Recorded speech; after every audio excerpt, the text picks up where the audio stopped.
What's up everyone, Eric Rossi, the guy with the eye here, and I wanted to go over 5 big mistakes a lot of people make with wide-angle lens and photography. Really gotten into using more wide-angle lenses.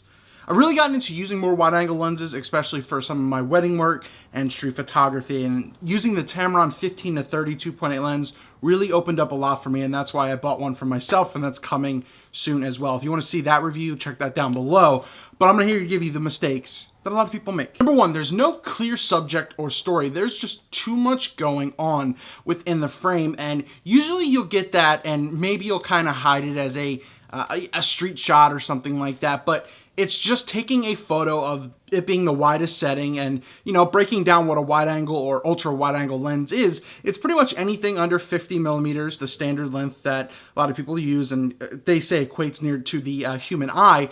And you're just getting too much. There's no clear story. You're just snapping a photo of it without really thinking about and diving in to the subject or message that you're saying. There's nothing wrong with putting the lens to the widest nature, you know, 15 millimeters, 10 millimeters, etc.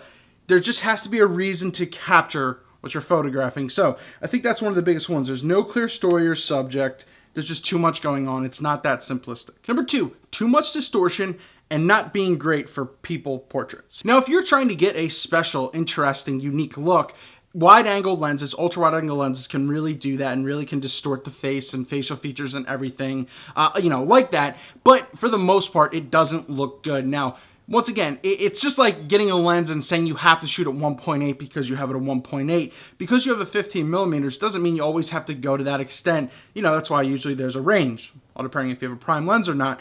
So I would just say that if there's a specific intentional reason for it, I think that's fine. But if you're just doing it because you have the widest setting, can really distort the way the buildings or people or whatever venue you're at looks, I would second guess and just say why you're that wide and why you're using the distortion. And really kind of piggybacking it off, and there's no reason or clear reason to shoot wide angle photos.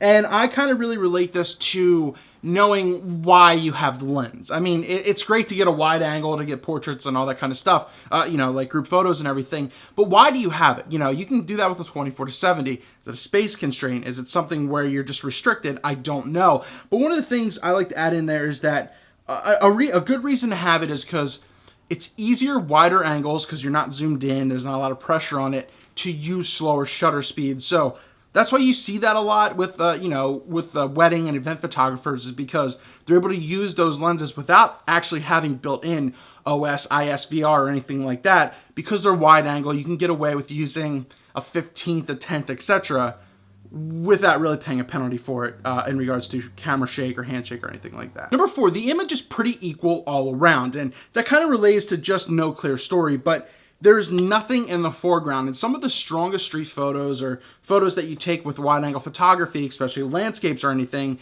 is having something in the foreground, something to balance what's going on, you know, in the foreground compared to what's going on into the background. So get something in the foreground. It's really going to help tell a little bit more to your story and what message you're trying to tell. Even if it's just a nice capture, getting something in the foreground, especially for landscapes, is definitely a big deal that can really step your shot to a next level. One of the last ones, number 5, is not showing enough of your environment.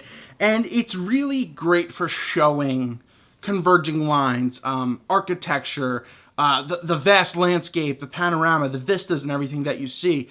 You can really get a lot out of it. So it's very important to get something like this. So know why you're doing it. Know why you need to get closer. One of my favorite sayings is by Robert Capa, and it's, if your photos aren't good enough, you aren't close enough.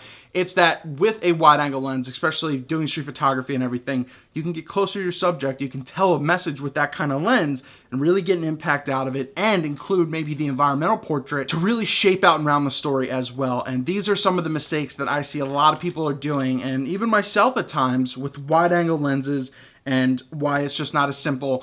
Go wide, shoot at the lowest f-stop, and go from there. So those are some of the common mistakes. What do you have down below? Let me know. What are other mistakes, or what are other wide angle tips that you want to add that you can help someone out who's watching a video like this? Thank you so much for watching this video. Eric Rossi, the guy with the eye. Don't be afraid to get wide angle, and keep an eye out.